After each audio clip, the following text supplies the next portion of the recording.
morning, everybody. So I said the next time I was canning pinto beans and chickpeas, I would record it. So this video is going to be pinto beans, because I'm canning up some pinto beans, and then afterwards I'm canning chickpeas. But I'm going to do it in separate videos. I do it the exact same way, but just in case. Oops. Okay. So I'm not going to the bean like where I can buy them in bulk. So we just bought them from the grocery store. They're just plain old pinto beans. Nothing fancy to them. You want to make sure you give them a good wash, because let's face it, these probably are not super clean.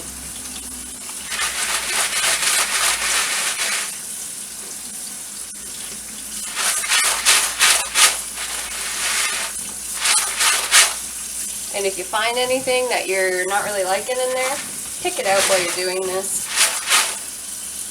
Not very often I actually come across anything when I buy them from the grocery store. It's just when I buy them from that, the bulk, where I can get them in like massive quantities. Oops, there's another one. Okay.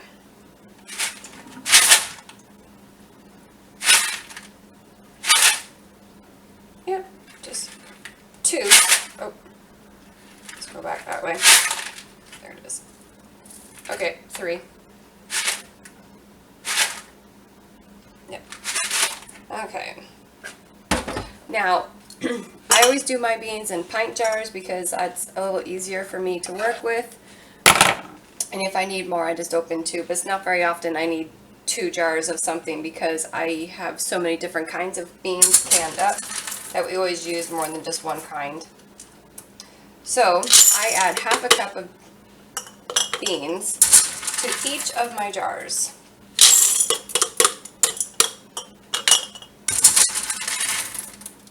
And I have my pressure canner ready to go. Okay guys, and also this is not the approved method, this is just how I do it, so please do your own research and discover if this is right for you and your family. From the amount of times you guys have heard that from all of us canners out here, you'd think you would get it, but there's always that one person. So, okay. Now, I add salt to mine, and oops, it's literally a preference thing. You don't have to add salt to it. I do, just because I personally prefer the way they taste with salt comparison to no salt, because I have canned my beans before without salt, and honestly I did not like it. It was repulsive to me. Okay, now I don't have half a cup of beans here, so this is what I do, guys. I take it and I divide it between all of the jars.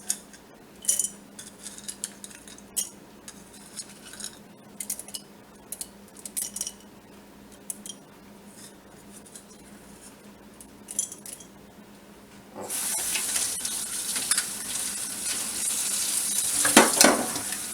get that a rinse off here.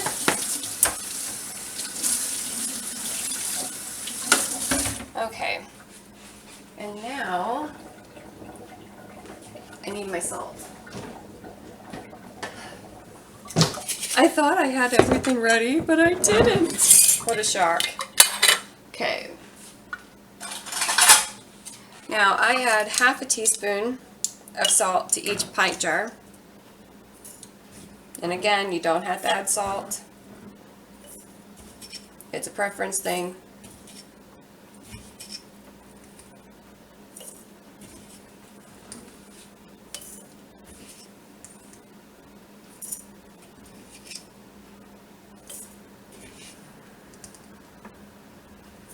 Yeah, sorry, can you notice when I'm doing certain things?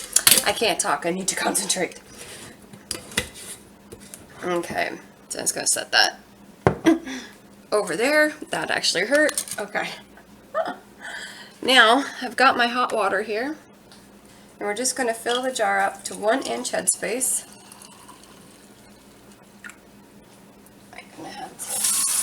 using cold water there, so I gotta run hot water again.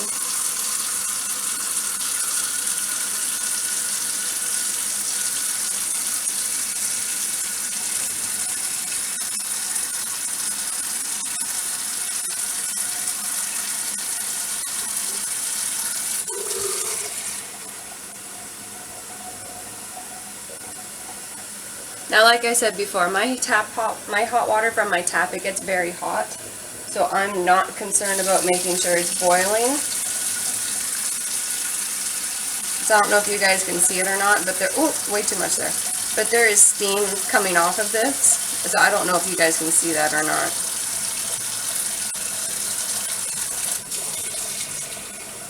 I've learned not to put my hands under my tap when it's on hot, like full hot. I've learned. It hurts. Don't do it. My kids, on the other hand, well, they get burnt every so often until they learn. Okay, just going to get that filled up so that way I have it ready for my chickpeas. Oh, and I have 2 pinto beans there. You escaped. Okay, so you want to debubble it, just so that way you can make sure you have proper headspace in here, because I know my one jar has way too much water in it. It's this one here. The square jars always get me. Okay.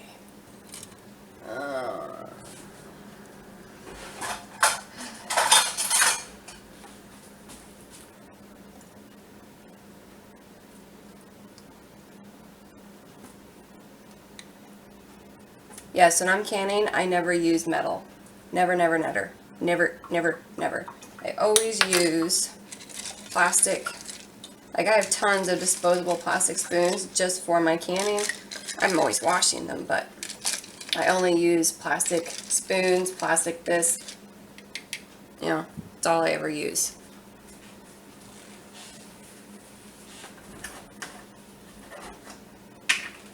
Okay. Now my lids, oops, I'm sorry guys, I probably just totally blocked your view there. So my jars are probably super clean because I did not make a mess, but we're going to wipe them down with vinegar anyway. Why? Safe than sorry. Safe than sorry. Okay. So we have debubbled, we have wiped, we have salted, we have cleaned them up. So we are now ready to lid them.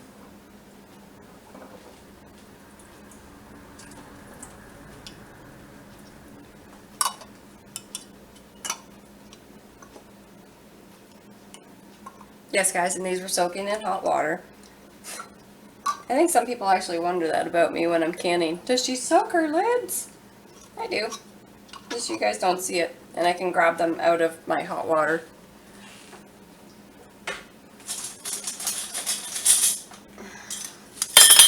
Pain level. Okay, so we get the lids on there, and we pressure can this for 75 minutes. If you're doing pints, you do it for 90 minutes. At your altitude, mine is 10 pounds. Okay, I'm going to pop these in the canner. And I'll bring you guys back when these are done and out of the canner and ready to go. So in this way I can get started on getting my chickpeas done and ready to get them in the canner and be ready, because that will be tomorrow's video. Okay, so we'll be back when these are done. Okay, and here is the final verdict. We've got 9 jars of pinto beans and 3, 6, 9, 10, 11 jars of chickpeas. So I've already wrenched down the lids here on the Tattler lids, so they're already taken care of. I do that when I pull them out. But you can see, here's what they look like. They're all nice and big and beautiful and gorgeous and bubbling and carrying away. Okay. Oh, poppy pop. And here are the, oops, I'm sorry. And here are the pinto beans.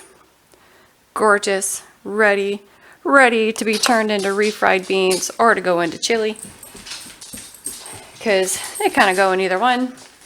But I figured I would just end the video both this way because my battery's almost dying. So there we go. How to can chickpeas and how to can pinto beans. So I hope you guys enjoyed, and I'll see you again soon.